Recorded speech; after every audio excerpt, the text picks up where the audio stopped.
गरीब भाई की अमीर बहन। किशोर और पिद्दी दो भाई बहन थे। पिद्दी बहुत खर्चीले स्वभाव की थी।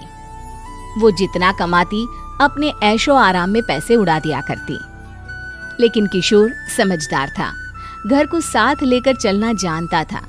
अपनी बहन के जितना कमाता तो नहीं था, लेकिन फिर भी वो किसी तरह घर का खर्च चला लेता था। एक दिन पिद्दी किशोर से कहती है, किशोर तुम थोड़ा ज्यादा क्यों नहीं कमाते? मेरे दोस्त रोज मेरा मजाक उड़ाते हैं। अरे बहन, मैं कोशिश तो कर रहा हूँ। अच्छा सुनो, अगले महीने रक्षाबंधन है, मुझे सोने का हार चाहिए, इससे कम कुछ भी ना लूंगी। अरे दिला दूंगा बहन। किशोर को पूरी रात नींद नहीं आती। उसके दिमाग में बस ये चल रहा था कि उसकी माली हालत इतनी बिगड़ चुकी है, अब वो सोने का हार कहाँ से लाएगा। अगले दिन किशोर सुबह सुबह घर से ये बोलकर निकल गया कि पिद्दी, मैं गांव से बाहर जा रहा हूँ, कुछ दिन घर नहीं आऊंगा। किशोर ने अपने काम के साथ साथ फेरी में कपड़े बेचने भी शुरू कर दिए, जिससे वो ज्यादा से ज्यादा पैसे कमा सके। रात में वो एक बिल्डिंग की चौकीदारी भी करने लगा। अपने काम से थोड़ा बहुत समय निकालकर बस कुछ घंटे की नींद ले पाता था।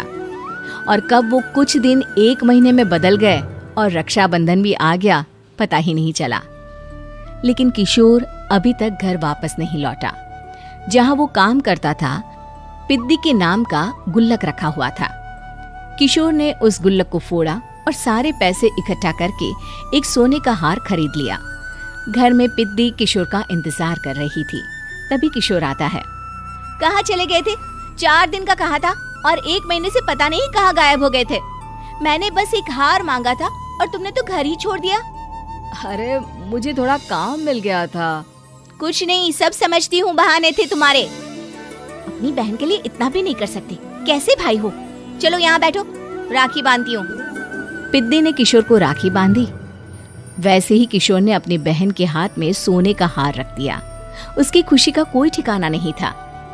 वो मिठाई खिलाए बिना ही नेकलेस लेकर चली गई और शीशे के सामने अपने गले में हार रखकर देखने लगी।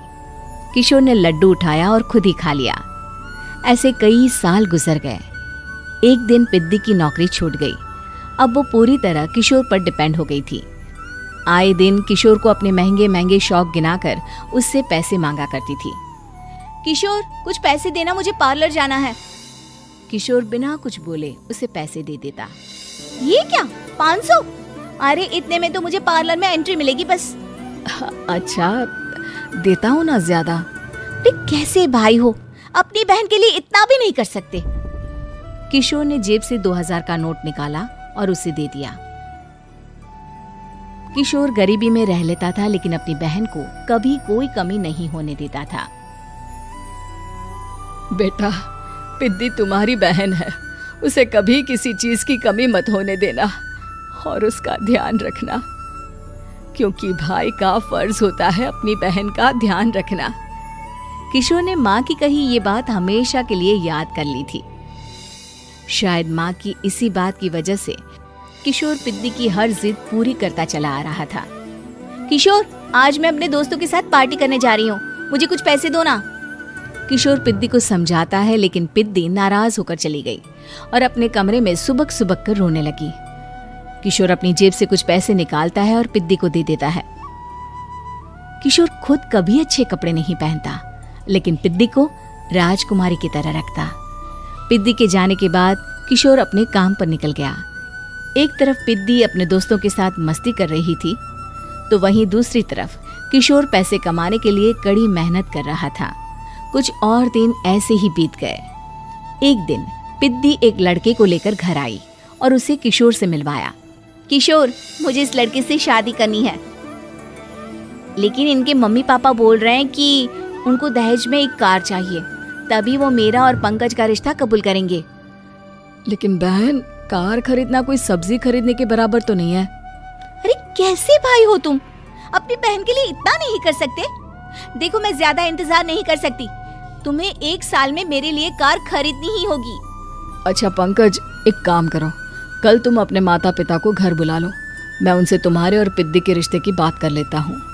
अगले दिन किशोर के छोटे से घर में पंकज और उसके माता पिता आते हैं। बेटा, तुम्हारी बहन ने हमारी शर्त तो बता ही दी होगी। जी। बेटा, तुम तो इतने छोटे घर में रहते हो, दहेज कहाँ से लाओगे? मैं अपनी बहन की खुशी के लिए सब कुछ कर सकता हूँ। पंकज और पिद्दी का रिश्ता तय हो जाता है। किशोर अब अपनी क्षमता से 4 गुना ज्यादा काम करने लगता है। सुबह सबके घरों में न्यूज़पेपर फेंकता, दिन में मजदूरी करता और रात में चौकीदारी करता। खूब मेहनत करके किशोर ने अपनी बहन की शादी के लिए पैसे जुटा लिए। उसने अपनी बहन के लिए कार खरीद ली। जब वो पिद्दी के ससुराल वालों से मिलने गया तो उन्होंने किशोर से और पैसों की मांग की। इस बार किशोर हार चुका था। पिद्दी, माफ करना, मैं तुम्हारी शादी उस लड़के से नहीं कर सकता। वो लालची लोग हैं, उन्हें सिर्फ पैसों से मतलब है। देखो किशोर, मैं पंकज से ही शादी करूंगी। क्योंकि पिद्दी ने तो किशोर की बात न मानने की जैसे कसम खा रखी थी। किशोर ने पंकज को घर बुलाया। पंकज, तुम अपने माता पिता को समझाते क्यों नहीं हो? भैया, वो हमारी शादी के लिए मान गए, मेरे लिए तो यही बहुत बड़ी बात है। हम एक काम कर सकते हैं, दहेज की रकम में से कुछ पैसे मैं आपको दे देता हूँ। अरे लेकिन समाज वाले क्या कहेंगे? अरे जब दुनिया को पता चलेगा तब ना। अच्छा, कुछ पैसे मैं अपने मालिक से कर्ज में ले लेता हूँ। कुछ पैसे पंकज देता है, कुछ वो कर्जा लेता है और अपनी उम्र भर की कमाई वो अपनी बहन की शादी में लगा देता है। आखिर में पंकज और पिद्दी की शादी हो जाती है। पिद्दी की विदाई के बाद किशोर बिल्कुल अकेला पड़ जाता है। अब उसका कमाने में भी मन नहीं लगता। उधारी वाले रोज घर में आकर बैठ जाते हैं। अरे किशोर, अब तो पिद्दी की शादी को 5 साल हो गए, अब तो हमारा पैसा लौटा दो। चाचा, पिद्दी के जाने के बाद किसी भी काम में मन नहीं लगता। अरे तो हमारा पैसा कैसे वापस मिलेगा? जी, कुछ करता हूँ मैं। किशोर के ऊपर बहुत सा कर्जा चढ़ गया था, इसलिए उसने तय किया कि वो ये घर बेचकर सबके पैसे लौटा देगा। अगली सुबह शहर के किसी साहूकार को उसने अपना घर बेच दिया और सबके पैसे लौटा के वो गांव छोड़कर चला गया। पिद्दी ने शादी के बाद कभी अपने भाई का हाल तक नहीं पूछा। किशोर को फर्क नहीं पड़ता था, बस ससुराल में उसकी बहन खुश है ये जानकर उसे खुद की खुशी मिलती थी और ये सोचकर कि उसने माँ से किया हुआ वादा